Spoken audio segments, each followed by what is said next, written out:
If your iPhone is stuck on an update request and it's never going through the process of actually updating that iPhone, I'm going to walk you through some steps to definitely get that fixed.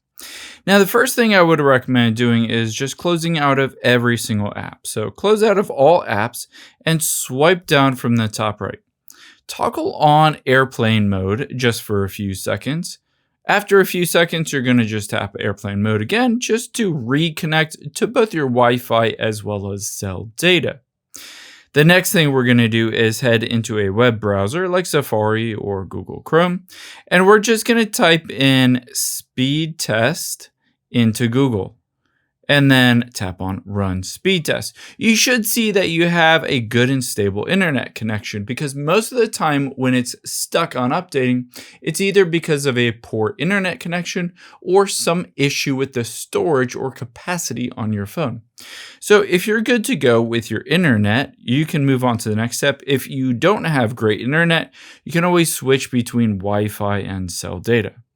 Next, we're going to hop into the Settings app on your iPhone. Scroll down and tap on General, and then iPhone Storage.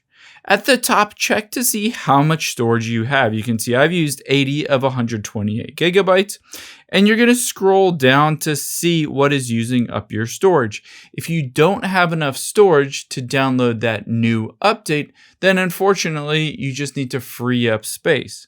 Because as I showed you before, you'll be able to see in this software update, for iOS 27, it takes up 9.26 gigabytes. So you need enough space on your phone to be able to download that first. So if you don't have enough space, maybe just delete some apps and free up some space. You're also going to look to see if there's a stuck update on here. So go through this list of all of the apps and look to see if there's an update in the app. It'll say something like iOS update. If you do see an iOS update, let's say this PayPal is it, just tap on to delete that update and then restart that update at that point. However, if those don't fix it for you, there are a number of different things we can do to definitely get it fixed that are apart from those. So let's tap the back arrow to get back to the beginning of your settings. Tap on General again towards the bottom and then scroll down to the bottom. Choose Transfer or Reset iPhone. And then tap on Reset here and reset network settings.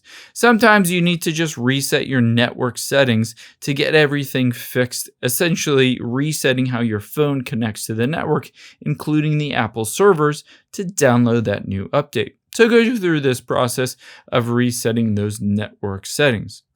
The next thing we'll do is a force restart on your iPhone. So to do that, you're going to press the volume up, press the volume down, and then press and hold the side button until you see an Apple logo.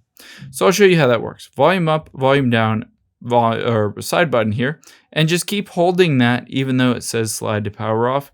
You're going to hold it until your entire iPhone screen goes black, and then wait till you see the Apple logo appear. When you do see it appear, you can release your fingers, and at that point, you've done that force restart. You should be good to go to download and install. I hope this helps. If you enjoyed this video, check out the video over to my right. I think you'll really like that one too. And thanks for watching.